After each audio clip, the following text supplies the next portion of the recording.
Mateo capítulo 20, verso 28.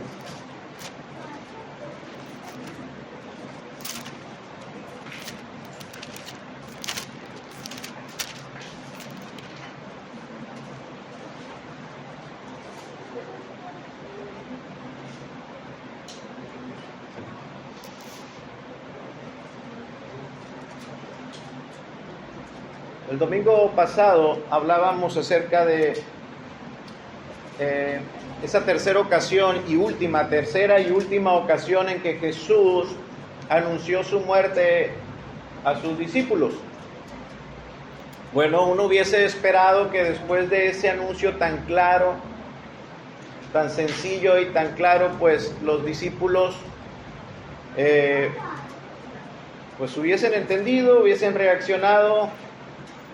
Pero vemos que después de eso se hace una petición extraña al Señor Jesús. Dice el verso 20 que se le acercó la madre de los hijos de Zebedeo, buscando que Jesús les diese alguna posición de privilegio a sus discípulos, a los hijos de esta mujer en su reino. Entonces te das cuenta cómo no entendieron, todavía no estaban entendiendo el plan, el propósito de la misión que tenía Jesús en esta tierra. Vamos a irnos hasta el verso 28 y vamos a ver de nuevo cómo Jesús insiste en redirigir las ideas, los pensamientos hacia lo que era verdaderamente el plan de Cristo en esta tierra. Dice el verso 28, y como el Hijo del Hombre no vino a ser servido, sino para servir y para dar su vida en rescate por muchos. Padre, te pedimos que nos ayudes, te pedimos que tú, por tu Espíritu, ilumines tu palabra, Señor, en nuestras vidas. Ten misericordia de nosotros. Haznos humildes. Danos entendimiento, Señor. Danos el entendimiento, Señor. Queremos recibir tu palabra y no queremos ser necios, perseverando en nuestras propias ideas, en nuestros propios pensamientos, en lo que hemos aprendido equivocadamente en nuestro pasado. Queremos ajustar nuestros pensamientos, nuestra mente a la verdad tuya, a la verdad que tú nos has preparado, Señor, a nosotros, aquello que has querido revelarnos. Ayuda a nuestro corazón a estar dócil, blando para recibir tu verdad, Señor, y amar tu verdad.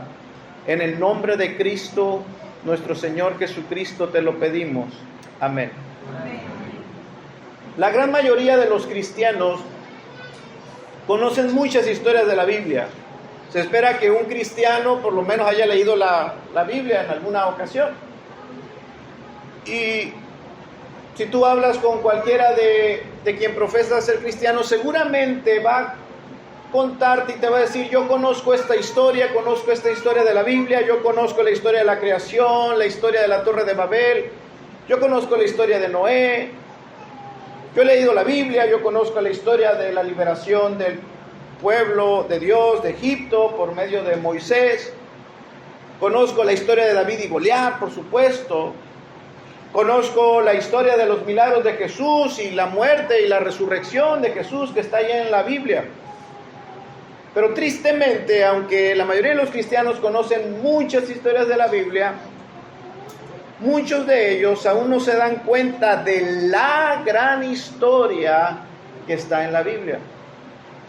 Porque la Biblia no es un conjunto de historias, hay una historia que se va desarrollando a través de toda la revelación de Dios, y esa es la historia de la redención divina. Es la historia de la redención del pueblo de Dios, la historia de la liberación, de la redención de los hijos de Dios. Ignorar esto, olvidarnos de esto, sería caer en los mismos errores que cometieron los primeros discípulos. Ellos erraron en la doctrina de la redención, pensando el que el plan de Jesús era liberarnos de cosas que Jesús no vino a liberarnos. Errar como ellos erraron, pues va a causar los mismos efectos que ellos tuvieron. Ellos tuvieron mucho miedo. Ellos estuvieron muy confusos.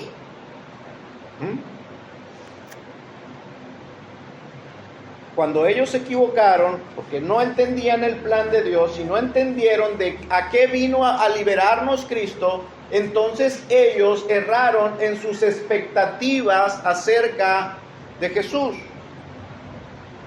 Errar en la doctrina de la redención es no entender la verdad más central de toda la Escritura. ¿Por qué murió Cristo? Hay personas que profesan el cristianismo y no entienden por qué murió Cristo. De allí, hermanos, que muchos ignorantes están ahora mismo enseñando a errar a los hijos de Dios, diciéndoles que la sangre del sacrificio de la cruz fue para hacerlos más ricos, más prósperos. De ahí que muchos falsos maestros están enseñando que la sangre de Jesús fue para poder invocarla como si fuese un hechizo sobre los demonios. Que la sangre de nuestro Señor fue para invocarla en ese momento donde hay enfermedad y que la enfermedad desaparezca. ¿En verdad creen que para eso murió Cristo? Dios prosperó a Abraham y le dio abundantes riquezas sin la sangre de Cristo. Dios prosperó y dio muchas riquezas a Salomón y no fue necesaria la sangre de Cristo. Dios restauró las riquezas a Job y no fue necesaria la sangre de Cristo.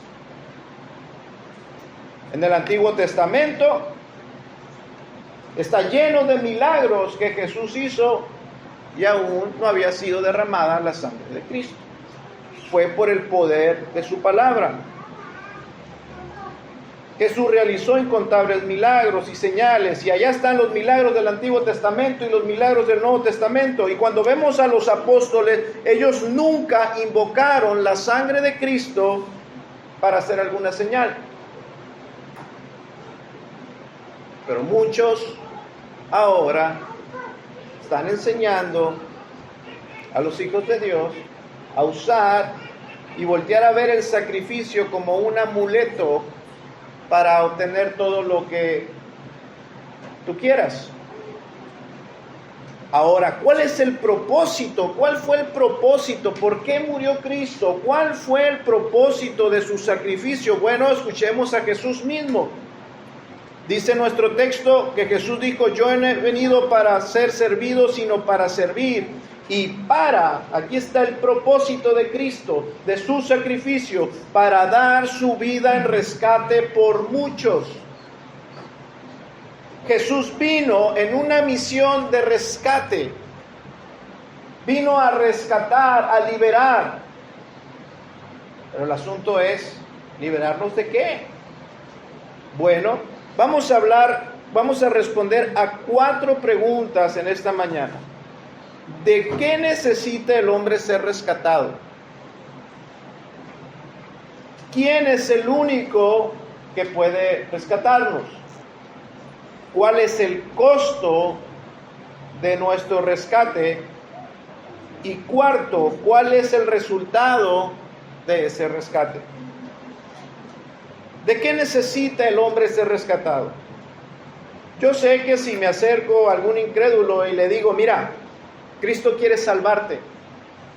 Cristo quiere darte libertad.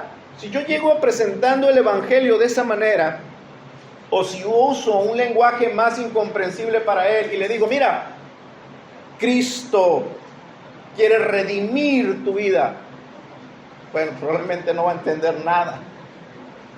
O lo más seguro es que esa persona te diga, ¿salvarme de qué? ¿Liberarme de qué? ¿Redimirme de qué? Yo no estoy en peligro para ser salvado. Yo no me siento en peligro. ¿Dónde está el peligro? Yo no soy menos libre que tú. Yo no necesito que ni Jesús, ni tú, ni nadie me salve. Y entonces ahí se acabó tu oportunidad de presentarle el Evangelio. ¿De qué necesita el hombre ser salvado? Es importante que lo sepamos con claridad, porque nos vamos a topar con diferentes grupos de personas, porque quizás otros puedan pensar, oh sí, yo necesito ser salvado de mi pobreza, de mi miseria, yo necesito ser rescatado de mi enfermedad, yo necesito ser liberado de mis problemas familiares. Vieras cómo tengo problemas con mis hijos. Háblame del cristianismo porque yo necesito esa libertad. Bueno, ¿de qué necesita en verdad ser rescatado el hombre? La doctrina bíblica de la redención, hermanos, indica que ese rescate del hombre está dirigido a la esclavitud a la que nos ha consignado nuestro pecado y no cualquier otra cosa. Es un rescate. Cristo vino a rescatarnos de la maldición que gravita sobre la cabeza de cada ser humano. Sin este rescate, todos los seres humanos estarían condenados eternamente. Hay una condenación, hay una maldición que está sobre todos los hombres, está encima de ellos, y el hombre necesita ser rescatado. Primera de Pedro 3:8 dice, porque también Cristo padeció una sola vez por los pecados. ¿Para qué sufrió Cristo? Para hacerte más próspero. El apóstol Pedro dice, Cristo padeció por los pecados. El apóstol Pablo en Gálatas 3:13 dice, Cristo nos redimió de la maldición de la ley. Aquí está la redención. ¿De qué nos redimió? ¿De qué nos compró? ¿Dónde estábamos? Bueno, estábamos bajo una maldición de la ley. La maldición de la ley es la sanción penal. Es aquello que el juez determina sobre aquel que es culpable. Es la sentencia. Es culpable. Y el castigo es ese. Bueno, la sentencia ya fue dada. Ya está dada. Sobre cada hombre hay una sentencia que ya fue dada, hay una sanción penal de la cual necesitamos ser liberados. Gálatas 3:10 dice, porque escrito está, maldito todo aquel que no permaneciere en todas las cosas escritas en el libro de la ley para hacerlas. ¿Quién ha cumplido? ¿Quién de los seres humanos ha cumplido la ley de Dios? Todas las cosas que están escritas en la ley a la perfección. Ninguno. Ah, bueno, pues está escrito que hay una maldición sobre esa persona. Hay una maldición. Hay una sanción penal sobre esa persona. Romanos 6:17. Pero gracias a Dios, que aunque erais esclavos del pecado, habéis obedecido de corazón aquella forma de doctrina a la cual fuisteis entregados, dice el verso 18, y libertados del pecado. Hermanos, la redención bajo la verdad bíblica y no de hombre, es que Cristo murió por nuestros pecados. Es que Él vino a libertarnos de la sanción penal que merecemos por el pecado. Eras esclavos del pecado. Eras esclavo del pecado. Estabas atrapado, estabas condenado. Y el plan de Dios fue enviar a su Hijo a rescatarnos y a librarnos de esa maldición. Y esa es la gran historia que se narra desde el Génesis. Génesis 2:17, el Señor Dios dijo: mas del árbol de la ciencia del bien y del mal no comerás, porque el día que de él comieres, ciertamente morirás. El día que desobedezcas el mandamiento, el día que decida, el día que te rebeles en contra de mi mandamiento, dijo Dios, en otras palabras, vas a recibir una sanción, la muerte. Romanos 6:23, porque la paga del pecado es muerte, muerte. Hay una condena de muerte sobre todos los hombres. Y aunque los hombres vivan ignorando esa verdad, todos los hombres ya fueron declarados culpables y solamente falta ejecutar esa sentencia.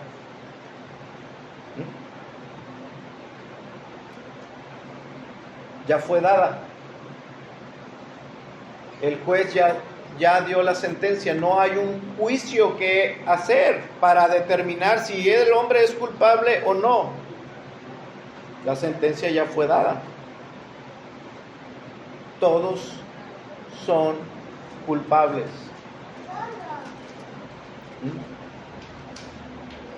Ciertamente los hombres viven creyendo que son libres porque no pueden ver esa maldición. Viven creyendo que son libres o incluso pueden pensar que Dios se agrada de ellos. Pero hay una sentencia que ya fue dada y solamente falta ejecutarla.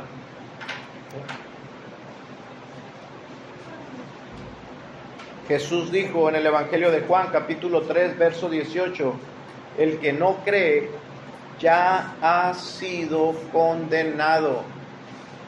Los hombres ya están condenados. Cuando mueran no se va a determinar si fueron buenos, malos, si merecen o no merecen. No.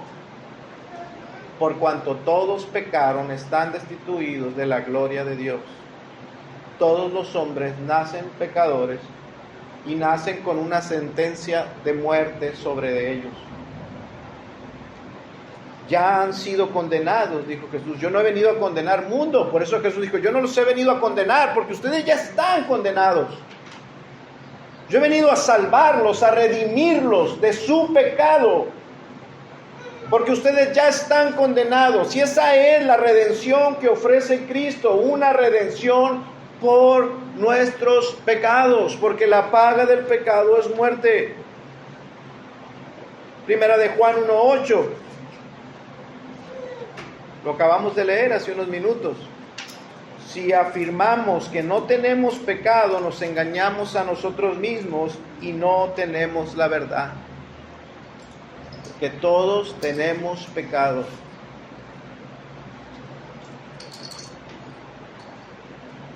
Así es que los discípulos creían que su mayor enemigo era el emperador y su deseo era ser libertados de ese emperador y de ese reino. Ellos pensaban que ese hombre perverso, que el emperador romano, era su mayor enemigo. Pero ese no era su mayor enemigo. Su mayor enemigo no era ni su pobreza, ni su marginación social. Eran pescadores. Necesitamos ser liberados de eso. Necesitamos que nosotros como nación seamos prósperos de nuevo. No.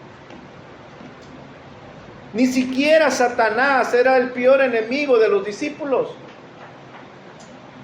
Su mayor enemigo era la justicia de Dios.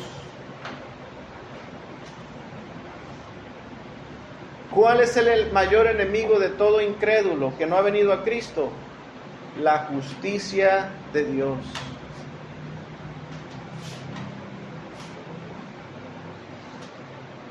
Por eso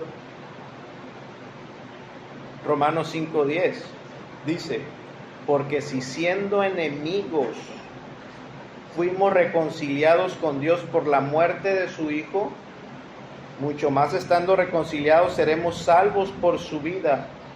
¿Se da cuenta? ¿Quién es nuestro enemigo? ¿El enemigo del incrédulo? Dios. Su justicia está ahí. Entonces, ¿a qué vino a rescatarnos el Señor? Él vino a reconciliarnos con Dios por medio de su muerte. La muerte de Cristo es una liberación de la justicia que está pendiente de Dios sobre el pecador, porque la paga del pecado es muerte. Qué molesto es que algo tan santísimo como esta verdad sea pervertido con algo tan carnal, enseñando que la sangre, que el sacrificio expiatorio fue para mejorar tu vida ahora. La sangre de Cristo fue derramada para el perdón de nuestros pecados, para reconciliarnos con Dios, porque nosotros merecemos morir. Colosenses 3:6 para los que apuntan. Dice, la ira de Dios, y también Efesios 5 dice lo mismo, la ira de Dios viene sobre los hijos de desobediencia. Fíjese, la ira de Dios, la justicia de Dios, el castigo de Dios, la sentencia penal de la ley, viene, dice, sobre los hijos de desobediencia. Fíjese que la Biblia no dice que vendrá, sino que viene, es una acción presente continua. La ira de Dios viene, está cayendo, pero el impío no lo ve. Pero no lo ve. ¿Dónde está cayendo? Está cayendo, amigo mío. Arrepiéntete porque está cayendo. Está sobre de ti. Está cayendo. Arrepiéntete.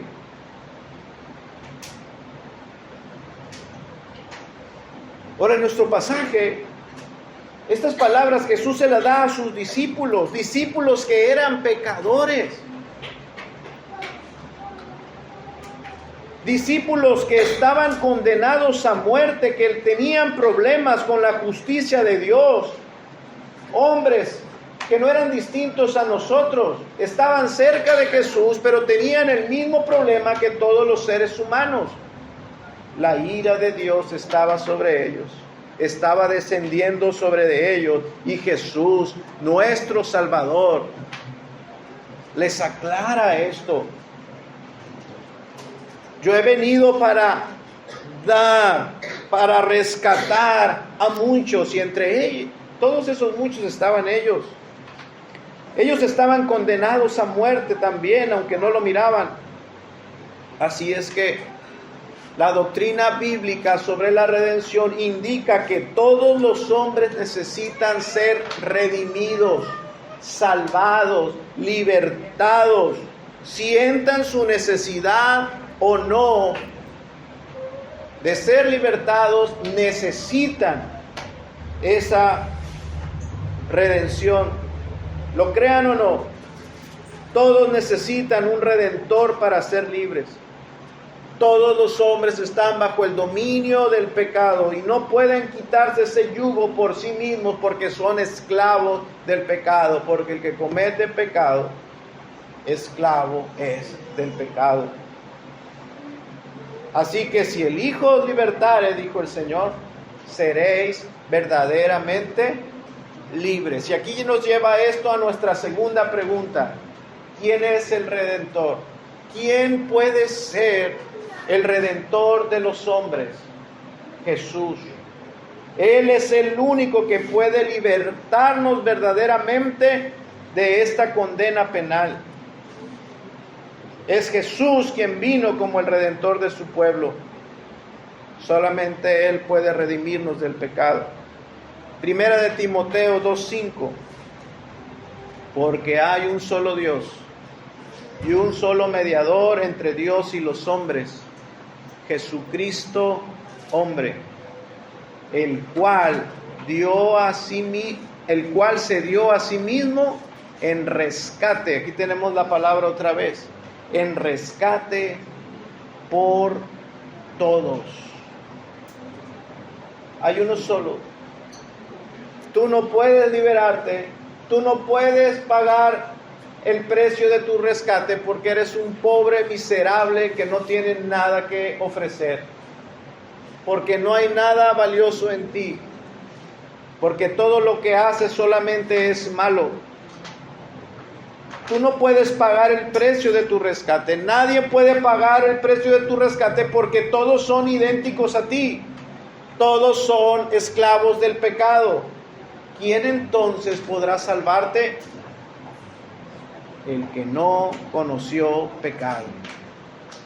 Solamente uno que sea diferente a ti, alguien que no sea esclavo del pecado, ese puede ser tu libertador. Y el único que cumple ese requisito, el único mediador entre Dios y nosotros es Jesucristo, hombre.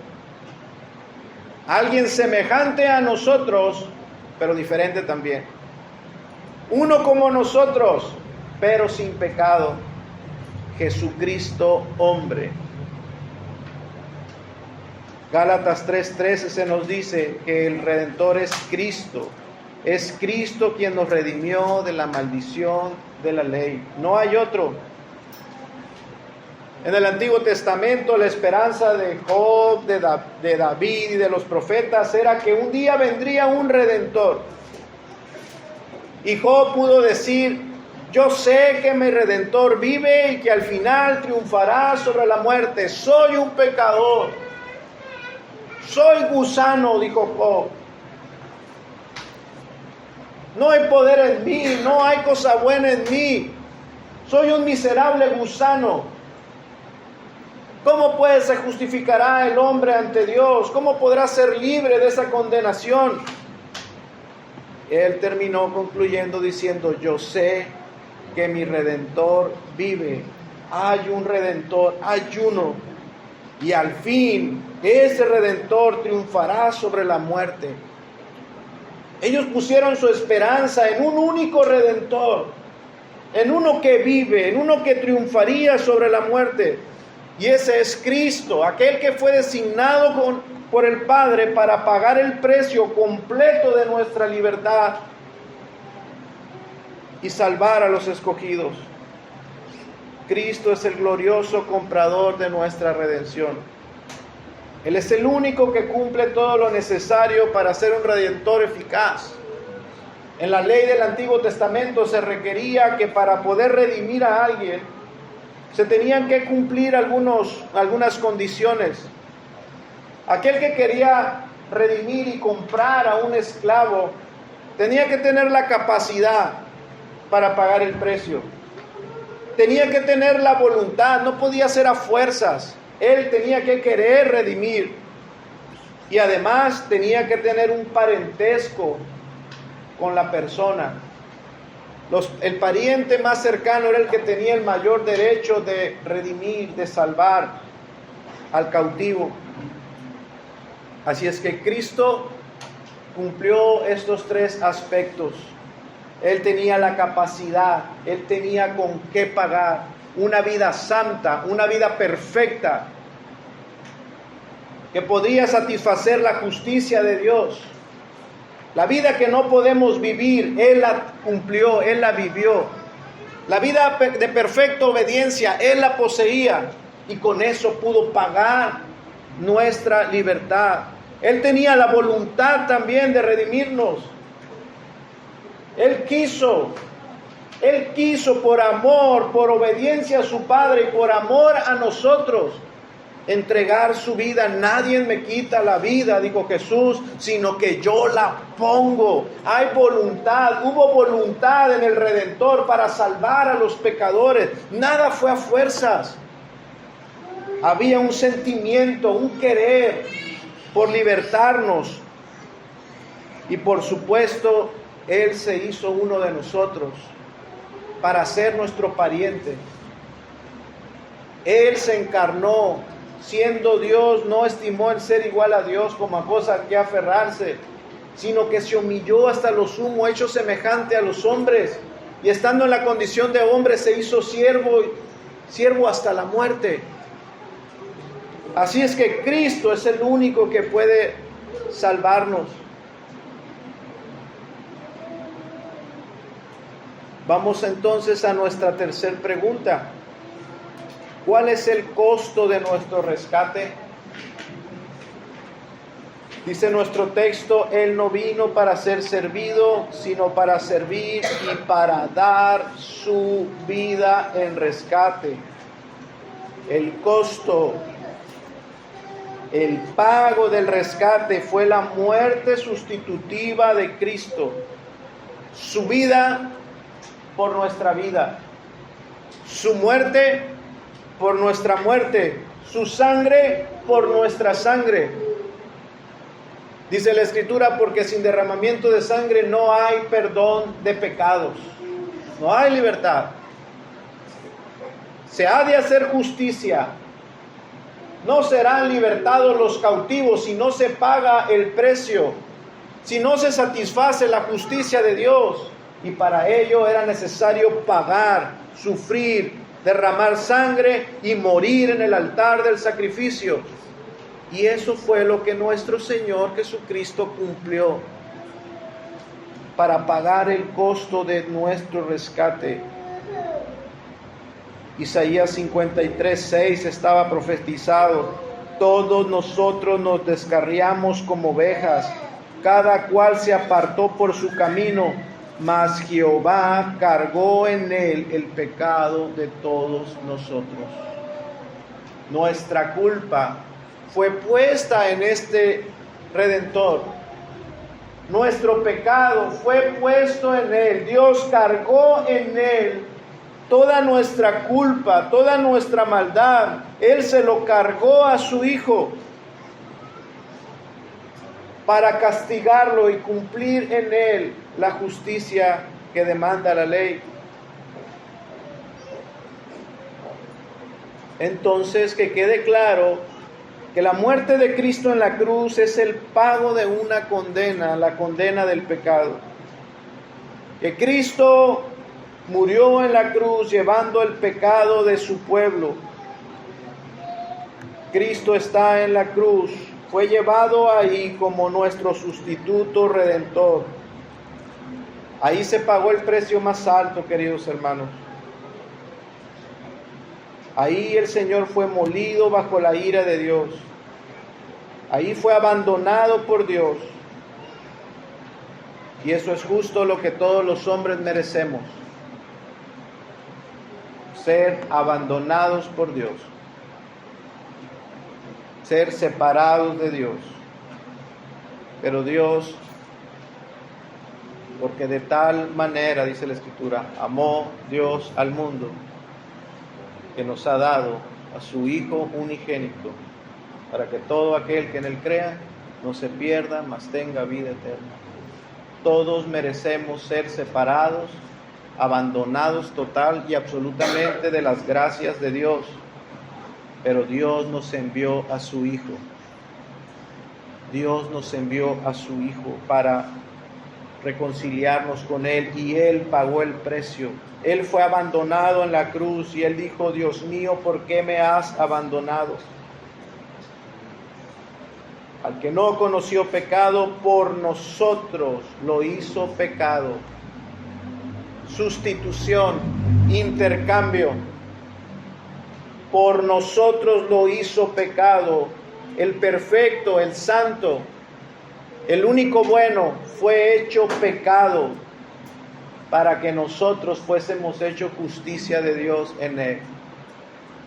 Y nosotros siendo malos recibimos lo que merece el único hombre bueno, la vida eterna. Sustitución, bendita sustitución. El costo de nuestro rescate fue la vida que dio Jesús en rescate por nosotros. Gálatas 3 dice, leímos ahorita, Cristo nos redimió, nos compró. ¿De qué manera? Hecho por nosotros maldición, porque escrito está, maldito todo aquel que es colgado de un madero. Cristo nos compró. ¿Cómo nos compró? Volviéndose Él maldición, volviéndose pecado, volviéndose horrible, detestable, aborrecible ante los ojos de su Padre eterno, volviéndose un monstruo ante los ojos de su Padre. Se volvió pecado, se volvió maldición, hecho por nosotros maldición, para que el Padre lo castigara en nuestro lugar y pudiésemos ser librados del pecado y de la muerte, hermanos. Jamás se ha pagado un precio tan alto. Ningún esclavo, ningún prisionero ha sido rescatado a un costo tan alto como lo has sido tú. Como lo has sido tú si has creído el Evangelio. El costo de tu libertad, de tu salvación, hermano mío, ha sido altísimo. Altísimo. Primera de Corintios 6:20 dice, porque habéis sido comprado por precio. Fuisteis comprado por precio. No fue fácil tu salvación. No fue fácil ni barata la salvación de los elegidos. Fueron comprados por precio. Y ese precio fue la sangre del Hijo de Dios. Por eso dice la Escritura, porque fuisteis comprado por precio, glorificad a Dios. Denle gloria a Dios. Porque Él los ha libertado, porque Él tenía la capacidad de libertarlos y puso todo para salvarlos. Entregó su sangre, entregó su vida perfecta. Fue sacrificado, molido por sus pecados para libertarlos y pagar ese precio completamente. Así ya pues no va a haber ningún otro sacrificio necesario para que puedan ser salvos. No hay nada que añadir. Cristo ya lo pagó todo. No hay nada más que poner. La deuda fue cancelada. Consumado es, dijo el Señor en la cruz. La deuda fue pagada totalmente. Glorificad pues a Dios, porque fueron comprados por precio. Un teólogo puritano reflexiona sobre esto diciendo que la obra de la creación fue una obra grandísima. Pero la obra más grande es la obra de la redención. El costo para crear todo el cosmos, todo el universo conocido, todo lo que vemos, el costo para crear eso simplemente fue la palabra de Dios. Y Él dijo y todo fue hecho.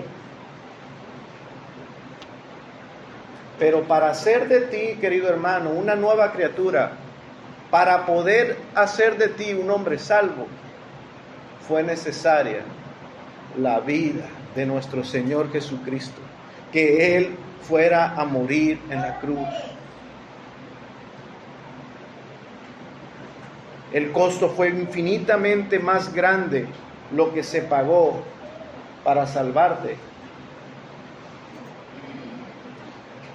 que lo que se dio para poder crear todo el universo. El costo de tu salvación. Para redimirnos se requirió la preciosa sangre de Cristo. Y por último, la cuarta pregunta que podemos responder: ¿cuál es el resultado de este rescate? Bueno, nuestro texto dice que el plan de Jesús era rescatar a muchos, dice, ¿verdad?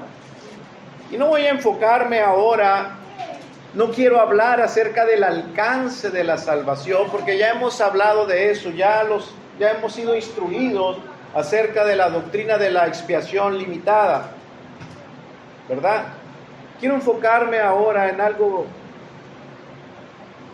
distinto, en otro resultado del rescate nuestro.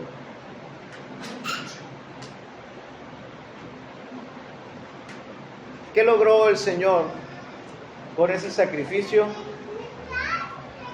Una libertad. Y esa libertad debe de ser una libertad como la de Cristo. ¿A qué me refiero con esto? Cristo era libre. Después de Adán, no hubo otro hombre libre sobre la faz de la tierra hasta que llegó Cristo, el segundo Adán. Y Cristo vivió todos los días de su ministerio como un hombre verdaderamente libre. Y la redención que Él efectuó sobre aquellos que éramos esclavos tiene el propósito de hacer de nosotros hombres libres como Él era libre. Él logró una libertad mejor aún que la que poseía Adán y nos la dio a nosotros. El propósito de la redención es que tú y yo seamos tan libres como lo fue Cristo, para que voluntariamente obedezcamos a Dios como lo hizo Cristo. Aquel que no ha sido redimido, aquel que no es libre todavía, puede ser una persona que esté obedeciendo a Dios a la fuerza, aunque eso es imposible, viviendo una religiosidad, pero no de corazón, no en verdad. Pero al que el Hijo libertare, ese será verdaderamente libre. Será un hombre, una mujer como Cristo, que obedecía al Padre, obedecía en todo como un hombre libre, obedeciendo a Dios de corazón, obedeciendo al Padre de corazón. Cristo murió en la cruz para que hombres y mujeres que antes éramos esclavos y que no cumplíamos los propósitos de Dios, ahora seamos libres y cumplamos sus propósitos de corazón.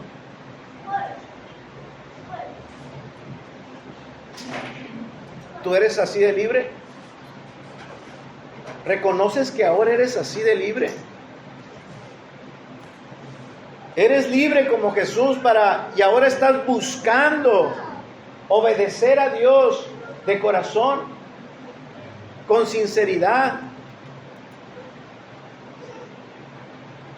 Cristo logró una redención para que nosotros seamos tan libres como Él, alejados del egoísmo, alejados de la autoexaltación, y poder decir nosotros también: yo no he venido para ser servido, sino para servir. Eso es un hombre libre.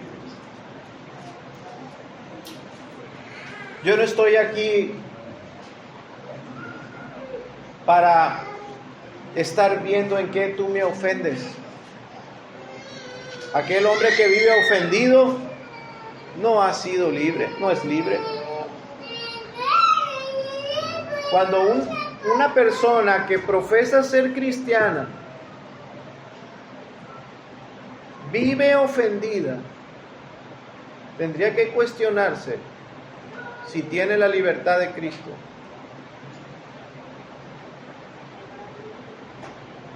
Porque aquel que vive ofendido no es libre, es esclavo del pecado. Un hombre libre es aquel que verdaderamente no le importa. no tiene rencor en su corazón, no hay acciones, no responde mal con mal. No, es como Cristo. Vive alejado de todas esas cosas. Él sabe que está aquí como hombre libre para servir y no para ser servido. Debemos estar dispuestos a servir, hermano, y a no estar esperando el bien de los hombres, sino estar procurando que Dios se agrade de nosotros, como decían los apóstoles. Que sea Dios quien se esté agradando de nosotros y no los hombres. Así es que la redención tiene como efecto la transformación del hombre. Una transformación interna, profunda. La libertad la libertad que Cristo vino a darnos es una transformación del corazón. Un cambio profundo. Un cambio que nos lleva a estar dispuestos a tomar la cruz de Cristo y ser semejantes a Él.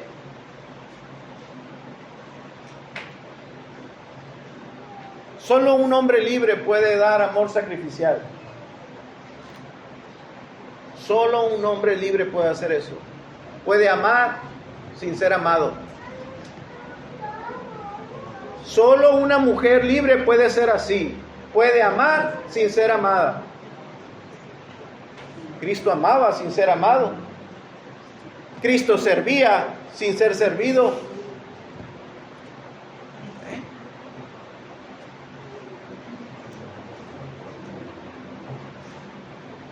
Solo un hombre libre, una mujer libre puede dejarlo todo y sufrirlo todo por amor a Dios y por el deseo de que los demás sean reconciliados con Dios, para dar un buen testimonio de lo que es un cristiano de veras. No es porque yo voy a una iglesia mejor que la tuya. No, ¿qué importa la iglesia en la que vas? Si la iglesia esta es mejor que la otra. No, el verdadero hombre libre, le importa ser testimonio para los demás, ser como Cristo, ser semejante a Él. Y ese es un efecto de la redención que Cristo alcanzó en la cruz. Aunque estos hombres en estos momentos estaban pensando, estos discípulos, en quién iba a ser el mayor, quién iba a estar más cerca, quién iba a tener las mejores posiciones de privilegio, aunque estos hombres aún estaban así, el efecto de la cruz, el sacrificio redentor que Cristo logró unos días después en la cruz del Calvario, hizo después que estos hombres estuvieran dispuestos a servir a sus enemigos, a no blasfemar en contra de sus enemigos, sino bendecirlos aún en el punto de la muerte, bendecirlos y poder estar atados en el fuego gritando: perdónalos como Cristo lo hizo, perdónalos porque no saben lo que hacen, y siguiendo dando testimonio de lo que es ser un hombre libre. Eso es ser un hombre libre.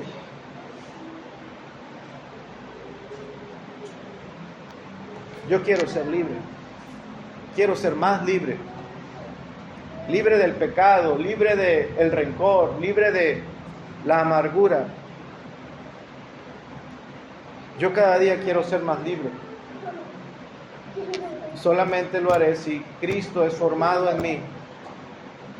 Y si yo dejo que el efecto de la cruz, ese efecto redentor que ofrece y que da libertad, actúe en mí. Y eso solamente lo puede hacer Dios. Creo en la cruz, creo en Cristo, creo en lo que Él hizo por mí. Él hizo por nosotros. Vamos a orar, hermano.